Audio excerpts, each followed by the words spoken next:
Kaixo! Bueno, ni miren. Bai, ni Iñaki. Ondo, bai, lasai irten. Denbora bizi behar denik irtetzeko,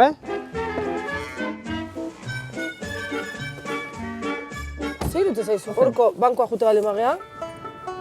Ba, guain dela 30 urte, hola, ostiral iluntze baten, gurasoei laguntzen eginela, belarlanak eta egiten, tratorek oso bat ateatzen zula eta ingresatu behar zala, eta hor deskuido bat izan, eta belarra igotzen dan toki batetik, harrapatu ziaten, horko hortz batzuk, eta estutu zian petxue, eta hortxe medula gelitu zen, aplastatuta. Oindala 30 urte, zenbat urte? 19. Ni esnatu nintzen Donostian ospitalen ubi baten. Anekdota bat badaukenik ubin, egun baten, kasualidadez, etorri zian goiz baten 3 apaiz desberdin. Eta esan nun, Iñaki, hemendik ja ez izateako.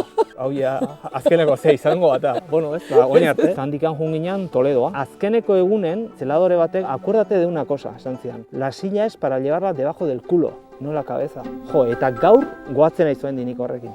Nere eguneroko bizitzan, ni ez naiz goatzen sila nahola. Noiz goatzen naiz, koska bat ikustetenen edo eskailera ikustetutenen, oztopok daudenen. Pentsatzet ikasten nahiko zinela, garai hortan? Bai, ingenieritza. Eta atea zenun? Bai, handik etorri nitzanen, bigarren urtea errepikatu behar izanun, eta nere gertuko lagun guztik errepikatu nintzuen kursoa. Maixu batek jarri zigun izena, vosotros sois komando Goierri. Aupa, komando Goierri. Aupa, komando Goierri.